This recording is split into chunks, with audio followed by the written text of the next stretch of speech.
Sveiki, aš Eglė Pavytė ir su jumis tinklalaidė Lyderystė. Ir šiandien kalbinsiu moterį, kuri manau, kad paroje turi ne 24, o greičiausiai 48 valandas, bent man taip atrodo. Tai TV3 grupės vadovė ir asociacijos lyderė valdybos pirmininkė Laura Blaževičiūtė. Labas, Laura. Labas, Eglė. Tai Laura, gal nuo tavo profesinės karjeros ir pradėkim. Tu su TV3 grupe tikrai tave sieja ilgi metai, tai jau aš kiek žinau daugiau nei 20 darbo metų ir grupiai vadovauji daugiau nei 16 metų. Tai kaip tau pavyksta išlaikyti tą lyderystę tokioj tikrai besikeičiančio ir dinamiško industrijoje? Aš kaip sakau, iš tikrųjų mūsų pagrindinis konkurentas yra miegas. Nes visos medijos šiandien realiai konkuruojame dėl tų minučių, kurios lieka, kai žmonės pasidaro darbus, pasportuoja, pasirūpina vaikais ir tada jau gali to laiko skirti vienam ar kitam ekranui. Tai iš ties norėčiau, kad to laiko valandoj būtų daugiau nei 48 valandas. Ir iš tikrųjų tu tikrai ilgai esi su savo dabartiniu darbdaviu, suprantu, kad mėgaujasi tuo, ką darai, o kaip tu žiūri į tos žmonės, kurie iš tikrųjų dažnai keičia darbus ir mėgsta, ypač turbūt jaunesnioji karta, dabar nėra taip prisirišę prie darbdavių, kaip tu tai vertini? Aš manau, kad aš ir esu čia tiek daug metų dėl to, kad buvau labai lojali. Ir aš tikrai svajojau, norėjau užimti tą vadovaujančią poziciją, bet kita vertus, aš tikrai neturėjau minčių, kad gal čia greičiau, kažkur geriau. Man labai patiko mano darbas. Aš turėjau nuostabius vadovus, kurie padėjo man augti, manim pasitikėjo, bet tuo pačiu ir aš buvau labai lojali. Ir iš ties mane liūdina, kai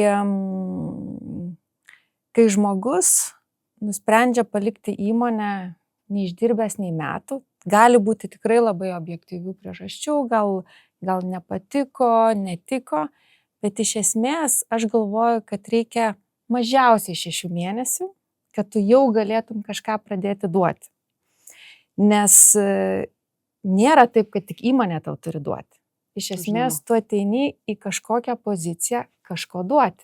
Tam, kad tu galėtum duoti, tu turi išmokti.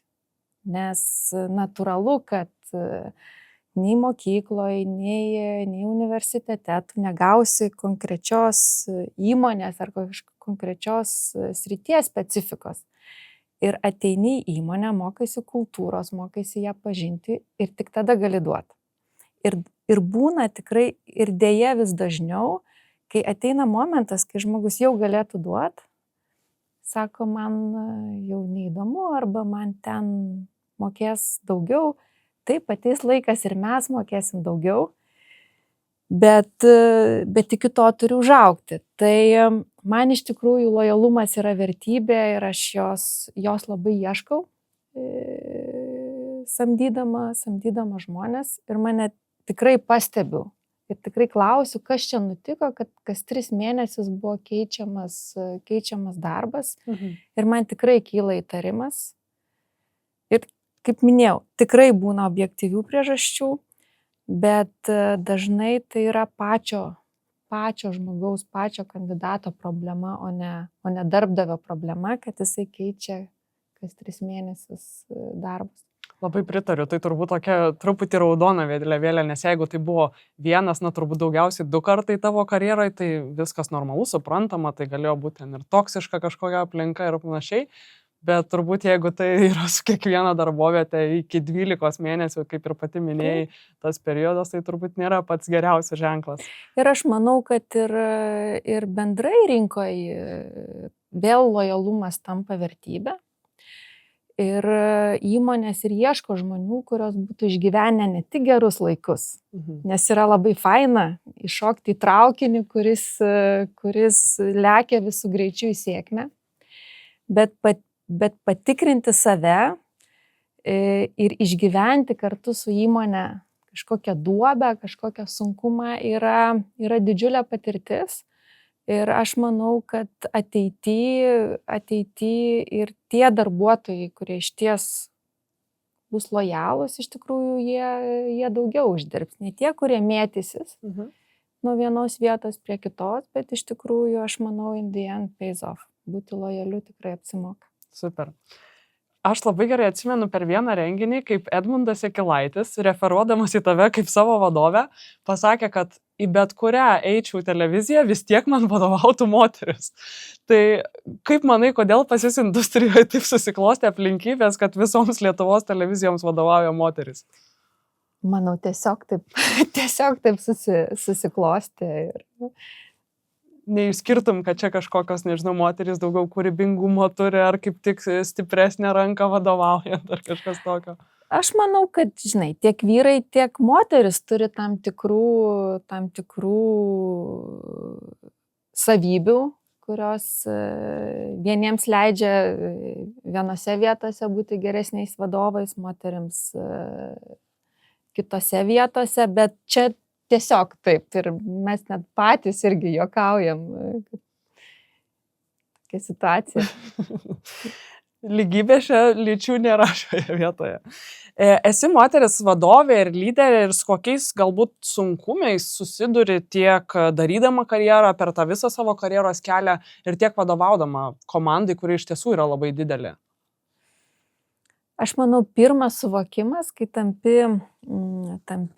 kai tapau vadovė, man toks netikėta labai buvo, kad esi ten labai vienišas. Iš esmės, kuo aukščiau ant kalno, kuo didesnė atsakomybė, tuo esi vienišesnis. Ir ta atsakomybė, jinai nesibaigia. Ta prasme, ji yra ne nuo iki, o jinai yra nuolat. Ir esi atsakingas už viską, už visus. Ir priedą visi dar tikisi iš tikrųjų, kad tu visada būsi kažkoks super žmogus, visada linksmas, visada malonus, visada gerai nusiteikęs, visada pavyzdys.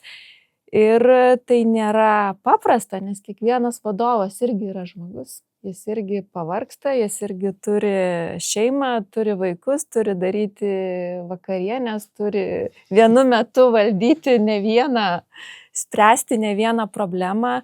Ir kartais išties net ir vadovams, iš darbuotojų trūksta to tokio supratingumo ir palaikymo, nes tu tarsi jauti, kad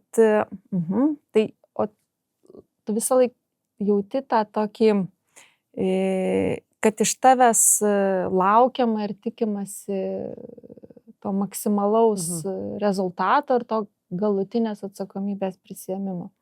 Atsipalaiduot, žodžiu, nėra kur. Ir kalbant apie tą lyderystę, koks tau apskritai yra tos lyderystės konceptas ir kokiais galbūt esminiais bruožais turėtų pasižymėti gera lyderė ar lyderis? Per visus tuos metus iš tikrųjų nuolat mokome, žinai. Bet man turbūt sunkiausia buvo išmokti deleguoti. Ir šiandien drąsiai galiu pasakyti, kad geras vadovas moka deleguoti. Dėl to, kad tikrai negali visko padaryti pats. Tam tau reikia komandos. Deleguoti. Antras dalykas, manau, kad stiprus vadovas samdo žmonės stipresnius už save. Jis nebijo, kad vienas ar kitas po juo jam atskaitingas vadovas, tiksliau net negalvoja apie tai, kad vienas ar kitas tau dirbantis žmogus iš tikrųjų nori būti tavo pozicijoje, sudaro konkurenciją, negali tiesiog apie tai galvoti. Nes jeigu neturi stiprios komandos, nemoki deleguoti, tai reiškia, kad tu vienas plauki toje atsakomybėje ir tu jos neturi su kuo jos pasidalinti. Ir tada, aišku, stringa procesai, lėtėja viskas, problemos daug problemų vienu metu kyla. Tai man reikėjo laiko to išmokti. kalbu ne apie komandą, bet labiau apie delegavimą, nes tikrai, kai aš vadovė tapau 27 metų, tai iš tikrųjų norėjau viską. Man atrodė, jeigu viską kontroliuosiu, raidžių spalvą, raidžių dydį, muziką ant kiekvieno anonso, peržiūrėsiu kiekvieną laidą, jau man atrodė, va tada tai bus viskas gerai. Bet taip nėra, nes tu perdegi, pamiršti rūpinti savim, trūksta laiko pailsėti, o pavargęs vadovas yra blogas vadovas. Pavargusių vadovų nereikia jokiai įmoniai. Tai aš sakyčiau, ir kitas labai svarbus dalykas - priimti sprendimus. Geriau blogas sprendimas negu jokio. Tikrai gali reikėti laiko, bet turi pasakyti, man reikia laiko, man reikia daugiau informacijos, man reikia pagalbos suprasti tą ir tą. Bet atidėliojimas ir tempimas, jis, manau, pamažu greuna organizaciją. Tai dėl to aš iš tikrųjų neturim tokią taisyklę ABC, always be closing. Iš tikrųjų, jeigu turim problemą ir ją išdiskutam, turim priimti kažkokį sprendimą, o po to iš jos jau mokytis. Nes natūralu, kad ne visi sprendimai yra geri. Ir tas sprendimų priėmimas kaip raumuo, kurį kiekvieną raumenį reikia treniruoti, tai taip ir treniruoji tą atsakomybės ir sprendimų priėmimo raumenį. Paminėjai, kad kai tampi vadovu, tampi iš dalies vienišas. Ir tai yra tokia plačiai aptariama koncepcija, kad iš tikrųjų tas vienišumas vadovaujančiose pozicijose yra. Bet ar per savo karjerą turėjai kažkokių žmonių, kurie stipriai tau padėjo, ar tai galėjo būti mentorius, ar tai galėjo būti šiaip tiesiog, nežinau, draugė, antra pusė, ar dar kažkas, kas tikrai paremė ir padėjo netgi išspręsti kažkokius, tarkim, artėjimus prie perdegimo ir panašiai? Man labai pasisekė, nes aš kai pradėjau dirbti TV3, įmonė priklausė Švedijos kapitalo media grupiai. Natūralu, kad Švedijoje visa stereotipų tema, lyčių lygybės, šeimos ir karjeros derinimo, jinai iš tikrųjų pasidarė aktualesnė ir jie išsisprendė problemas gerokai anksčiau. Tas, apie ką mes kalbame dabar ir dėl ko ir sukūrėme asociaciją Lyderė. Tai aš tikrai iš įmonės, iš vadovų turėjau didelį palaikymą. Jie manim pasitikėjo ir paskyrė mane vadovė, kai man buvo vos 27 metai. Ir aš turėjau kaučerę Didžiojoje Britanijoje, kuri padėjo man iš tikrųjų tobulėti kaip vadoviai, kuri padėdavo, su kuria galėdavau tartis kritinėse situacijose. Tai aš labai tą vertinu, esu labai dėkinga, nes tiesiog tai tokia man buvo unikali galimybė, nes jie mane augino kaip vadovė, į mane investavo. Smagu labai tai girdėti ir tu taip pat paminėjai perdegimą. Ar esi buvusi ties perdegimo riba? Esu nualpusi. Biure esu nualpusi, nes tiesiog persidirbau, nemiegojau ir tai dėl to ir minėjau tą, kad tiesiog, tas aišku, geriau ne per savo patirtį, bet kita vertus, kai sako kiti, dažniausiai mes negirdime. Tai aš patyriau, ką reiškia kūnas, kai pasako. Kai kūnas pasako ne. Ir turbūt pirmiausia turi pasirūpinti savim, kad galėtum pasirūpinti visais kitais ir įmonė, ir visais kitais įmonės darbuotojais, partneriais, nes tam reikia daug energijos. Ir žinau, kad pati tikrai ilgamžiškumo tema, kuri dabar vis aktualėja, domiesi daug.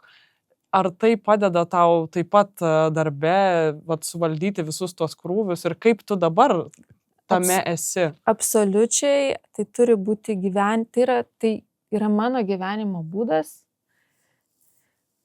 Tinkamai miegoti, tinkamai maitintis, pakankamas fizinis krūvis, tai iš tikrųjų padeda valdyti stresą Ir čia yra ne mitai, tikrai taip yra. Miegas, maistas, judėjimas yra labai labai svarbu, kad gerai jaustumėsi, kad galva būtų šviesi, kad galėtum priimti dažnai nepaprastus sprendimus. Ir minėjai tą perdegimo momentą. Ar tai ir buvo tas trigeris, kuris nulėmė, kad tu peržiūrėjai savo nežinau, gyvenimo būdą ir kaip tu rūpinėsi savimi, savo fizinę sveikatą? Ar tai ir buvo tas trigeris, kuris pakeitė truputį požiūrį? Ne, aš turbūt dar buvau per jauna, tai man nebuvo tas trigeris. Aš šiaip gyvenime visur maksimalistė, tai dabar dar noriu ilgai gyventi. ne tik ilgai dirbti, bet dar ir ilgai gyventi. Tai turbūt taip labai natūraliai tas rūpinimasis. Iš tikrųjų labiausiai turbūt atsirado, kai gimė mano dukra. Ir aš supratau, kad darbas ir 2 vaikai, o 2 vaikai, kaip žinia, tikrai yra daugiau negu 2, kad reikalauja iš manęs tikrai ypatingos koncentracijos, planavimo, tinkamo poilsio. Ir gimus antrai dukrai aš labiausiai ir pradėjau domėtis visą tą ilgaamžiškumo, poilsio temą, miego.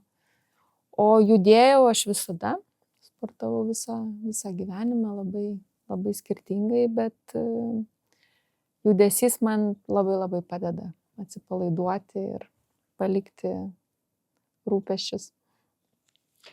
Ir Laura, užsiminėjai apie vaikus, tai gal tą temą irgi palieskime. Kaip motinystė pakeitė tavo karjeros galbūt, ar tai kelią, ar tai požiūrį apskritai į darbą, ar iš vis kažkaip tai paveikė, ar tiesiog tai natūraliai įsiliejo į tavo gyvenimą? Oi, tai motinystės irgi reikėjo mokintis. Ir ypatingai reikėjo mokintis, kaip derinti su darbu, nes natūralu norėjau būti ir super mama dar priedo. O super mama būti negali. Ir aš padariau turbūt tą tipinę klaidą, kurią padaro visos dirbančios mamos, jos pamiršta paprašyti pagalbos. Man atrodė, kad aš viską galiu ir niekas nenukentės, bet galiausiai tai nukenti pats dėl to, kad esi be galo pavargęs. Tai aš manau, kad plus dar tuo metu buvo labai stiprus tas stereotipas ir tikrai girdėjau tuo metu rinkoje, nes aš grįžau į darbą po 2 savaičių, abu 2 vaikus, susilaukusi 2 vaikų, aš iškart grįžau į darbą. Ir aš tiek prisiklausiau, kokia ji mama. Man gaila jos vaikų. Šiaip šita frazė, man šiaip dažnai aš pagalvoju, tokia, žinai, kaip smūgis. Man gaila jos vaikų. Tai mano vaikų tikrai negaila, nes aš manau, kad aš su jais praleidžiu daug kokybiškesnį laiką, nes aš išmokau daug geriau planuotis. Aš išmokau būti daug efektyvesnė ir aš sugebu pasiimti savo vaikus ir iš būrelių. Ir su abiem ruošiu pamokas, ruošiau su sūnum, dabar ruošiu su dukra.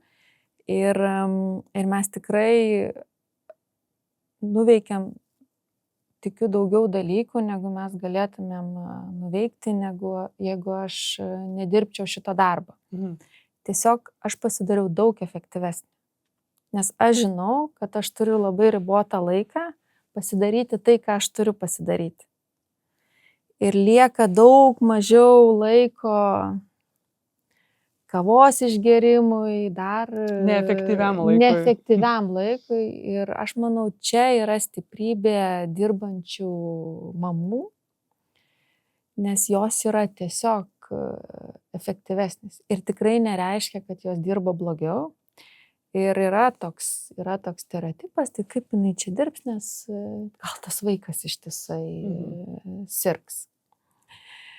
Ir aš noriu padrąsinti mamas, moteris, netiesa, mes dirbam lygiai taip gerai, lygiai taip atsakingai, lygiai taip aštriai ir nesvarbu, ar 1, ar 2, ar 3 vaikai yra namuose. Iš tikrųjų, ir net yra toksai kaip ir nustatyta, kad moteris, kurios turi vaikų, vat tame amžiuje tarp 30-40, kada dažniausiai susilaukiama vaikų, kad jos tampa super efektyvesnės darbe, nes tiesiog atsiranda tokie planavimo įgūdžiai, staiga tau taip tenka viską planuoti, kad tai tikrai pakeičia tavo turbūt. Iš vienos būtį. pusės, iš kitos pusės mes kažkiek nuvertiname save, nes tas stereotipas, tai kaip jinai dirbs su vaikais, kaip jinai važiuos į komandiruotės. Ir tada toks atsiranda, žinai, turbūt nepasitikėjimo jausmas pas moteris ir jos net bijo paprašyti tą atlyginimą peržiūrėti. Ir mes lyderiai asociacijai tikrai kalbam apie motinystės bausmę, nes toks yra faktas. Jeigu moteris išeina motinystės atostogų ir praleidžia tuos metus, jos atlygis nuo vyro pradeda skirtis 20% ir niekada nepasiveja. Nes jinai tada nedalyvauja atlyginimų peržiūrėjime, tada bijo paprašyti, nes visi galvoja, kad kaip jinai čia dirbs su vaiku ir nebus jau tokia gera darbuotoja. Ir tai yra problema, kurią reikia spręsti ir ją gali spręsti tiek darbdaviai, tiek pačios moterys. Dėl to, kad savim abejoti tikrai nereikia. Bet kaip manai, kodėl visuomenė yra tokia žiauri, va, tų stereotipų formavimo atžvilgių? Aš lygiai taip pat grįžau į darbą po mėnesio laiko, truputį ilgiau pabuvau negu tu, bet man buvo sudarytos sąlygos dirbti iš namų, tai man tas labai padėjo. Bet tikrai, kodėl vat, yra toksai, kad jeigu tu bandai suderinti tai, kas buvo tavo įprastas gyvenimas su tuo nauju atsiradusiu žmogučiu šalia, kodėl tai staiga tu tampi bloga kažkokia? Reikia laiko, aš manau, reikės dar ne vienos kartos, kol tas požiūris pasikeis. Ir mes taip pat irgi analizuojam, kodėl Lietuva pagal lyčių lygybės indeksą yra 17 vietoje Europoje ir neauga.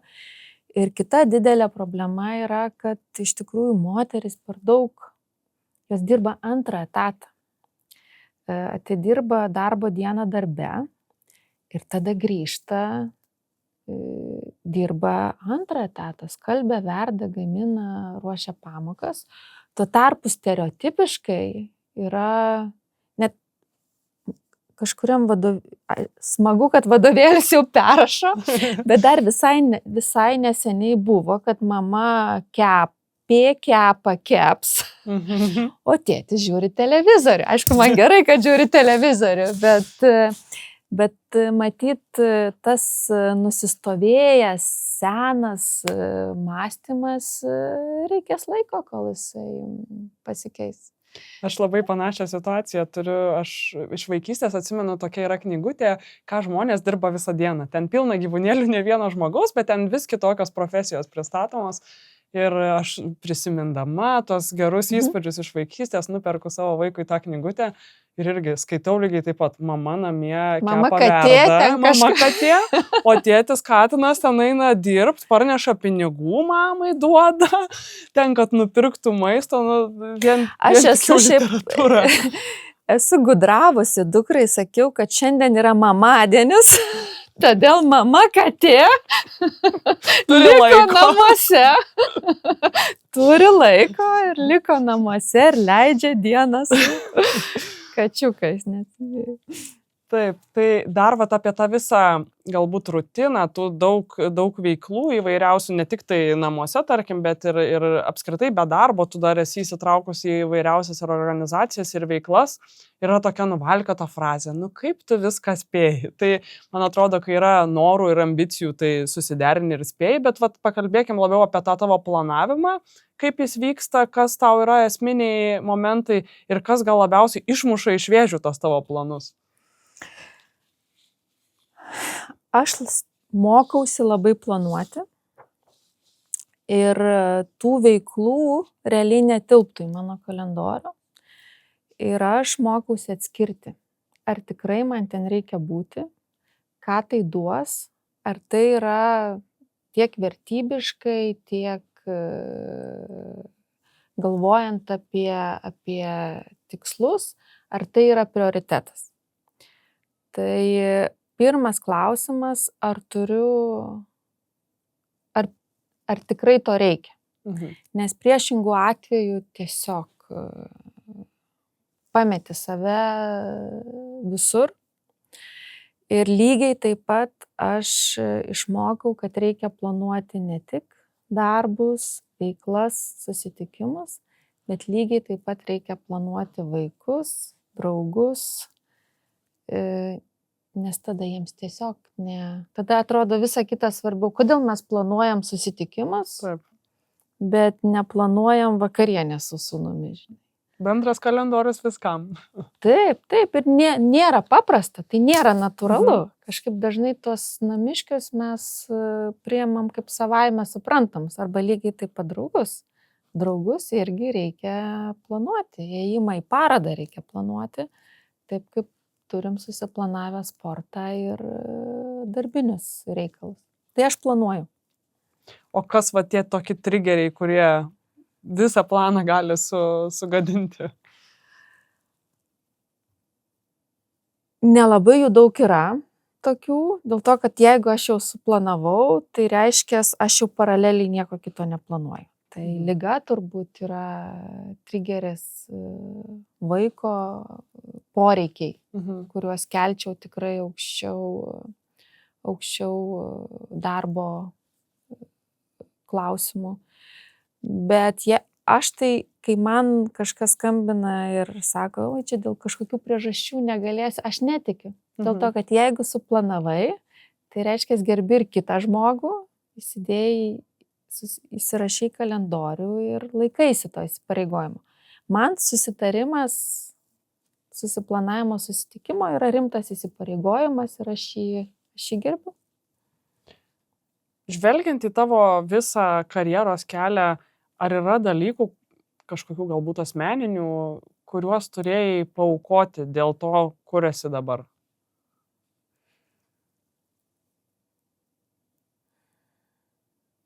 Gal mažiausiai, iš tikrųjų, jeigu atsukčiau laiką atgal, daugiau dėmesio skirčiau draugams, dėl to, kad į draugystės reikia investuoti lygiai taip pat laiko. O tuo metu aš tikrai 110% atsidaviau darbui, ypatingai po studijų. Tai natūralu, kad nemažai nutrūko tų draugysčių iš studijų laikų, aš jų nepalaikiau, nes tuo metu dar nesupratau, kiek tai yra vertinga ir kiek į tai reikia irgi įdėti pastangų, kaip ir į kiekvieną televizinį projektą, tai tiems projektams skiriau daug daugiau laiko negu O ar dabar kažkaip kitaip elgiesi, kokia svarba to networko, to nežinau, bendraminčių rato aplink tave tau dabar yra? Aš kaip minėjau, aš tikrai dabar daugiau skiriu dėmesio žmonėms aplink, kurie man svarbus. Puiku. Kas yra tavo toksai, kaip, nežinau, ramybės uostas, ar hobis, ar vieta, kur tu visiškai gali atsijungti, atsipalaiduoti ir nukrauti visą įtampą? Sportas. Man reikia fizinio krūvio, aš geriausiai išsikraunu, ar tai būtų bėgimas, ar važiavimas dviračiu, ar plaukimas, ar treniruotė su treneriu, ar tiesiog ėjimas aplink Vilnių, man reikia fizinės Kaip dažnai tai darai? Aš sportuoju 4 kartus dabar per savaitę, daug vaikštau, tai net nepriskiriu to. Toks bazinis palaikymas. Taip, ir vakar parašiau vakarienę, sužiūrėjau vaikus ir dar išėjau ratuką pasivaikščioti. Dar pakalbėkime apie asociaciją Lyderė, kurios valdybai tu sėkmingai vadovauji. Asociacija Lyderė turi kelias pagrindinės tokios savo veiklos kryptis, kur mes siekiam tikrai daugiausiai pokyčio. Kaip tu manai, kokia šiuo metu Lietuvoje apskritai yra tokia opiausia problema, kai kalbam apie moterų lyderystės įgalinimą ir tą lyčių balansą? Aš manau, kad šiandien vis dar turime per mažai moterų vadovaujančiose pozicijose. Statistiškai didelėms įmonėms vadovauja tik 10% moterų. Valdybose tik 17% yra moterų šiai dienai. Dėl to labai džiaugiuosi perkeltą direktyvą. Ir aš suprantu, kad tema tikrai yra nuomonių įvairių, reikia kvotų, nereikia kvotų, bet aš tikiu, kad laikinos priemonės greitesniam pokyčiui pasiekti yra labai reikalingos. Ir tikiu, kad tikrai tų moterų bus daugiau. Ir tikrai yra pasiruošusių, tikrai yra protingų, profesionalių moterų, kurias reikia įgalinti, joms reikia padėti ir aš tikiu, kad nuo to ir yra įrodyta iš tikrųjų, kad geresnis balansas iš tikrųjų ir prisideda prie ekonomikos augimo.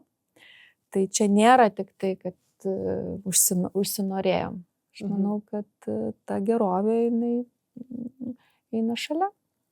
O kaip tu manai, kokio tokio esminio, tarkim, jeigu reikėtų vieną ar kelis įsirinkti, kokio esminio pokyčio reikia šiuo metu, ar reguliavime, ar apskritai verslų mindsetuose galvose, kad tie pokyčiai vyktų greičiau? Aš manau, reikalingas verslo savininkų atvirumas. Aš manau, reikalinga pačių moterų drąsa. Nes natūralu, kad kartais verslo savininkai, akcininkai gali nepastebėti, nepagalvoti. Tai tikrai nieko nenutiks, jeigu žengsi žingsnį ir apie save priminsi ir pabandysi, nes kas gali būti blogiausia, kad ne dabar, dar ne laikas. Bet lygiai taip gali būti, kad kviečiam dalyvauti atrankoje, žinoma, kodėlgi ne. Tai aš manau, kad reikalingi pokyčiai, kad moteris galėtų lengviau derinti šeimą ir karjerą. Tai čia svarbus ir darbdavių įsitraukimas, kad sudaryti sąlygas moteriams lanksčiau dirbti. Aš manau, kad yra didelis pasiekimas, kad praėjusiais metais yra priimtas įstatymas, kad gali steigtis namų darželiai, kad viena auklė savo namuose gali prižiūrėti net keletą vaikų ir tai yra didelė pagalba, nes kelios moteris gali pasidalinti vienos auklės kaštus, nes iki šiol susidarydavo auklę samdyti kiekvienai atskirai, iš tikrųjų yra labai brangu. Ir kai ateidavo laikas rinktis, ar aš išleidžiu visą savo atlyginimą aukliai, ar pati lieku namuose, natūralu, kad tada lieki namuose ir visą laiką rūpinėsi savo vaiku, darai tą karjeros pertrauką. Tai dabar yra galimybė kelioms mamoms dalintis ir aš manau, čia yra ir pliusas ir vaikučiui, nes jie gali socializuotis, bendrauti, būti saugioje aplinkoje, kai tuo tarpu mama gali derinti ar tai pusę dienos darbą iš ofiso, nes svarbu ateiti į ofisą, svarbu būti toj darbo aplinkoje, bendrauti gyvai su kolegom, kiek tai leidžia galimybės, nes ir tie vaikai būna labai skirtingi. Žinoma. O kaip manai, kodėl moterims kartais atrodo, kad tiesiog drąsos trūksta kažkokiem sprendimam, ar kaip tu minėjai, tiesiog pasakyk apie save, kad tu esi ir kad tu galbūt nori. Tai čia vienas iš stereotipų, mes irgi analizavom, atlikta labai daug tyrimų.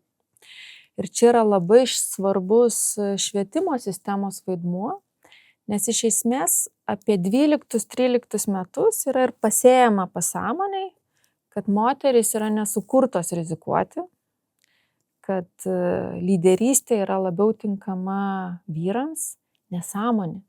Ir va tada prasideda tų profesijų irgi išskirimas. Čia yra vyriškos profesijos, o čia yra tą tinka daryti moteriams, o tą netinka.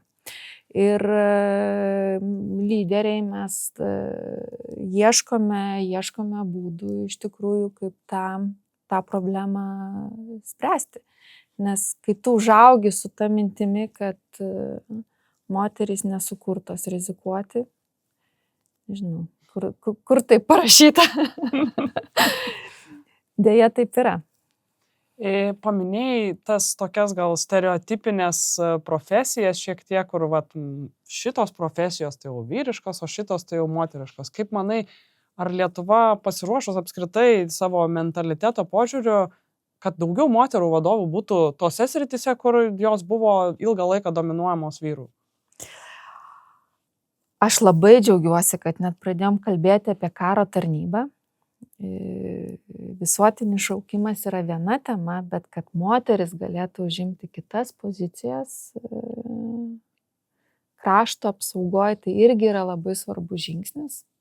Ir labai džiaugiuosi, kad politikai yra atviri ir kad šita tema jinai atsirado darbotvarkėje.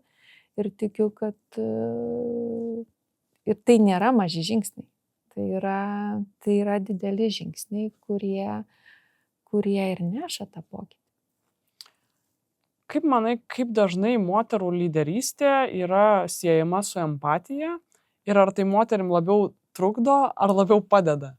Bet įrodyta. Moteris vadovės yra empatiškesnės ir jos labiau išreiškia tą. Čia, ta prasme, čia ne fantazija, taip yra įrodyta ir aš mūsų pokalbio pradžioj pradėjau nuo to, kad yra dalykų, kur mes skiriamės ir empatija yra vienas iš tų, viena iš tų savybių, kurias moteris turi labiau išvystyta negu vyrai, bet empatijos galima mokytis ir tikrai žinau labai daug vyrų vadovų, kurie yra labai labai empatiški.